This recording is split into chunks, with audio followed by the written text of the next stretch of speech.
चलो देखो, एक खिलौना, कोई खिलौना है, त्रिज्या 3.5 सेंटीमीटर वाले एक शंकु के आकार का है।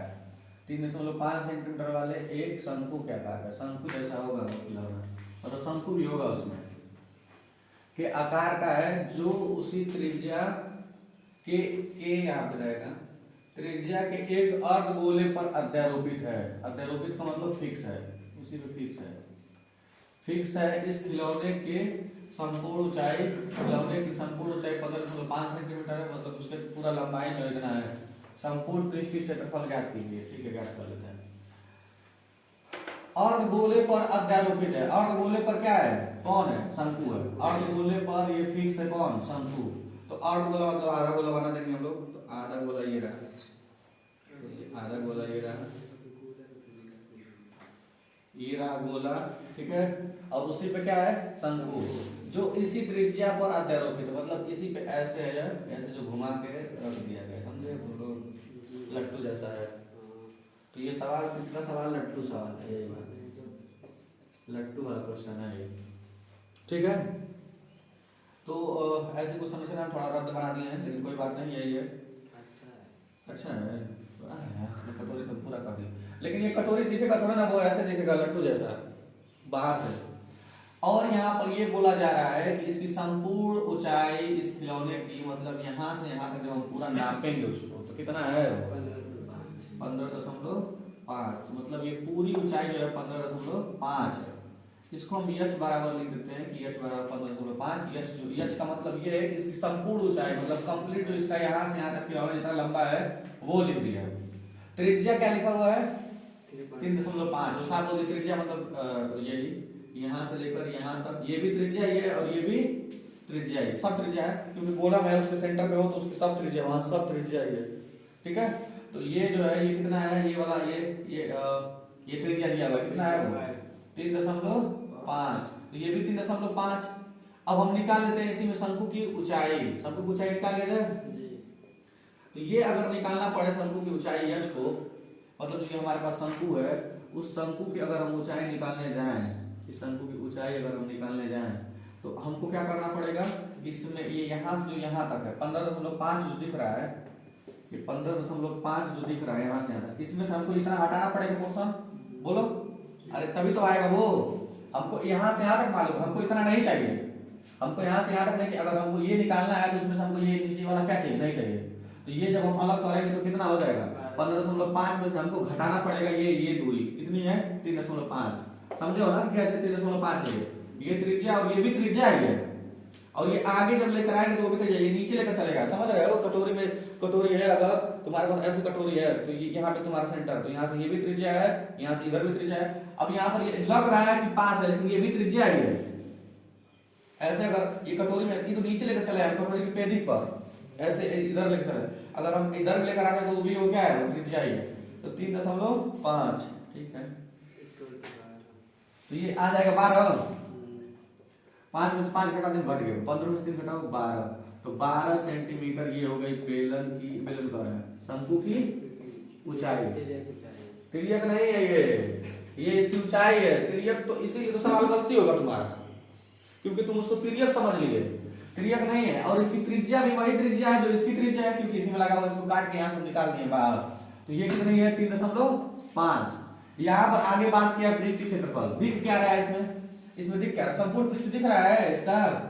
जो हमारे पास ये शंकु है, ये जो हमारा शंकु होता है, इसमें तो ये ढक्कन भी होता है। तो इसका जब हम क्या कहते हैं क्षेत्रफल निकालते हैं, तो इसका भी निकालना पड़ता है, इसका भी। लेकिन ये इसको उठा के ऐसे उल्टा रखा गया है, समझ रहे हो। जैसे मान लो ये ऐसे, इसको ऐसे चिपका दिया गया, ऐसा रख दिया गया ना, तो उसका ढक्कन दिख नहीं रहा है, वैसे ढक गया वो। और जो कटोरी ऐसे था उसी पर रख दिए हैं, ना कटोरी का ढक्कन दिख रहा है और ना शंकु का ढक्कन दिख रहा है, अरे वो तो गायब है ना।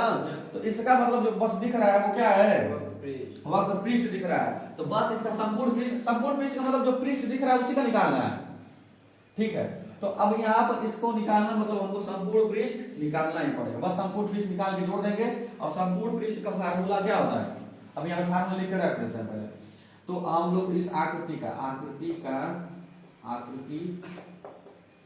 ये आकृति दिख रहा है खिलौने जैसी आकृति, इसका आकृति का क्षेत्रफल पृष्ठीय क्षेत्रफल, ये कुल पृष्ठीय क्षेत्रफल, पृष्ठीय क्षेत्रफल अगर हमको निकालना है तो हमको क्या करना पड़ेगा, हमको ये करना पड़ेगा कि शंकु का वक्र पृष्ठ लिखना पड़ेगा, शंकु का वक्र पृष्ठ, इसका फार्मूला, और प्लस इसी में जोड़ना पड़ेगा हमको किसका, अर्धगोले का। तो ये अर्धगोले का वक्र पृष्ठ, इसका भी वक्र पृष्ठ, ढक्कन का, ढक्कन नहीं, दोनों में ढक्कन ढक गया है, दोनों का ढक्कन एक दूसरे के ढक्कन से ढक गया है, समझ रहे हो ना। तो वो दिख ही नहीं रहा है, ये ऐसे ये है ही नहीं, दिख नहीं रहा है, तो हमको बस घुमावदार वाला भाग दिख रहा है, वक्र पृष्ठ वाला भाग दिख रहा है। शंकु का वक्र पृष्ठ का फार्मूला हम लोग जानते हैं, बहुत पहले से जानते हैं, क्या होता है, ये पाई आर यल, लो हो गया कल्याण, इसमें तो यल दिया ही नहीं है, उसको तो निकालना पड़ेगा हमको, निकाल लेंगे, चलो अभी निकालेंगे। प्लस अर्धगोले का वक्र पृष्ठ क्या होगा, अर्धगोला तो पूरे गोले का कितना होता है 4 पाई आर स्क्वायर, और आधे का होता है 2 पाई आर स्क्वायर। और ध्यान रहे ये बात, इसमें भी वही आर है जो इसमें आर है, इसमें भी वही पाई है जो उसमें पाई है, तो ठीक है इसको लिख लेते हैं। तो पाई आर, ये रुक जाओ थोड़ा सा कॉमन, हम थोड़ा स्टाइल से लिख लेते हैं आजकल, पाई आर और ये आर, ये दिख रहा है पाई आर, दिख रहा है, तो पाई आर कॉमन ले लीजिए और यल प्लस आर हो जाएगा ब्रैकेट में, और ये यल प्लस आर हो गया, ठीक है। अब हमको यल निकालने पे काम करना है, ये तो सब हम आर जानते हैं कि आर क्या है, ये ऊंचाई निकाल ली, ऊंचाई निकालने की जरूरत क्या थी, ये है, इसको निकालने के लिए, ये कैसे निकालेंगे, ये कैसे निकालेंगे, पाइथागोरस प्रमेय, समकोण त्रिभुज दिख रहा है ये, तो पाइथागोरस प्रमेय लगाइए और आंसर निकालिए, ये 90 डिग्री इस हो गया। चलो तो हम लोग जानते हैं कि कैसे निकाला जाता है, तो यहाँ पे एक निकाल देते हैं, हाँ निकालना जगह नहीं दिख रहा है, यहाँ पे निकाल देते हैं, हाँ निकालना जगह होगा, उसमें दिख रहा है कैमरा में, बहुत कम जगह है, चलो इसको हम इधर कर देते हैं, थोड़ा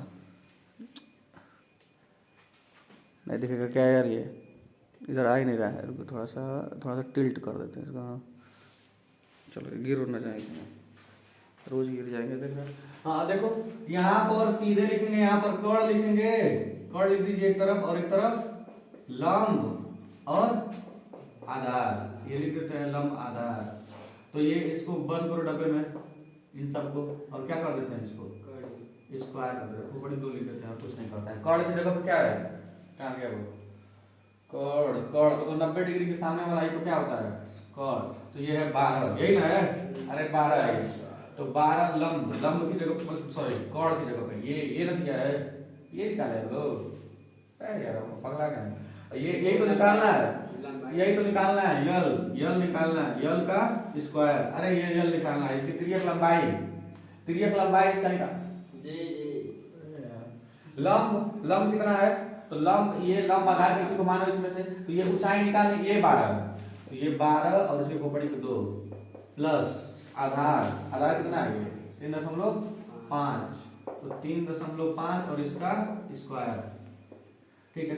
12 का स्क्वायर मतलब 12 × 12, 2 बार लिख देंगे, 3 पावर है तो 3 बार लिख देंगे, 4 है तो 4 बार लिख के गुणा कर देंगे, और 3.5 × 3.5। अच्छा ठीक है, लास्ट में अगर 5 है तो उसका स्क्वायर करना जानते हो लोग, डायरेक्ट क्या करते हैं 12 25, उसी में ये जो आगे लिखा उसमें एक जोड़ दीजिए, 3 में जोड़ो, उसी में गुणा करो, तो ये हो गया 12 और 5 5 हो गया ये 25, 1.1 अंक 2, 12 12 में 144, 12 के 12 में गुणा करेंगे, ठीक है। फिर सुनो 5 लिखा है लास्ट में किसी के नंबर में, तो उसके जो आगे लिखा होगा उनको उसमें एक जोड़ो, 3 में एक जोड़ो 4, और उसमें गुणा करो, 4 × 12, और ये 5 के स्क्वायर करो 25, 5 × 25, यल स्क्वायर बराबर इसको जोड़ना है 156, ये भी किसी का है, ये 12 13 मतलब 12 125 का स्क्वायर है, करके दिखा देते हैं, देखिए ये 12 25 करके देख लेते हैं, 12 में एक जोड़ो, तो 12 में एक जोड़ेंगे तो आ जाएगा 13, 13 का 12 में गुणा करो, 12 × 36, 12 का 12, 12 एक मिनट, 12 × 36, 12 का 12 3 15, 156 हो गया, वही है क्या वहां पे लिखा, और 5 का स्क्वायर ये 25, एक अंक इसमें, और जब स्क्वायर इसका करते हैं लोग 12.5 के इसमें गुणा करेंगे तो एक अंक 2 अंक 5 दशमलव, यानी कि यहाँ पे 12.5 का क्या है स्क्वायर है, तो यल स्क्वायर बराबर ये 12.5 का क्या हो गया स्क्वायर हो गया। तो अब यहाँ पर बेस बराबर अगर बेस होता है, बेस बराबर बेस, तो पावर बराबर पावर लिख देते हैं, या पावर बराबर पावर है तो बेस बराबर बेस। तो पावर तो बराबर ये दो, तो बेस में क्या लिखा हुआ है यल और तो यल बराबर आ गया 12.5 इतना सेंटीमीटर, ठीक है 12.5 सेंटीमीटर, ठीक है। ये अब यहाँ पर रख देते हैं इसमें पाई आर, पाई की जगह पे 22/7 कुछ लिखा है नहीं, रखने के लिए ना 22/7 इतना समझाना पड़ रहा है। आर की जगह पे नकल मारो, आर कितना है ये 3.5, ये आर यही है 3.5, ब्रैकेट में यल की जगह पे वो आया है 12.5 और आर की जगह पे कितना है 3.5, ठीक है। तो अब इसको सॉल्व करो, तो 22/7 से काट दो इसको, 7 बचे 35, ओके ना। इसको देखो 7 बचे 35.5, यहाँ पे इनको जोड़ेंगे तो ये कभी घटाए थे क्या, इसको जोड़ो 12.5 और 3.5, 12 3 15 और आधा आधा 1, 12 3 15 1 16 हो गया, ठीक है। और ये 0.5 का मतलब आधा होता है, कुछ दिन पहले बता दिया है 5.5 अरे छोड़ो यार, इसको हम समझा देते हैं थोड़ा ज्यादा। इसको यहाँ हटाएंगे तो नीचे 10 लिख लेंगे, 5 एकम 5, 5 गुना 2 8 16, तो बचा कितना 22 × 8, ये हो गया 8 गुना 16, 8 गुना 16 117, इतने सेंटीमीटर, सेंटीमीटर में था ना, तो सेंटीमीटर स्क्वायर इसका आ जाएगा संपूर्ण पृष्ठीय क्षेत्रफल। अब लिख लो बढ़िया से, इतना ज्यादा हम लिखने की जरूरत ही नहीं वैसे, लिख लो।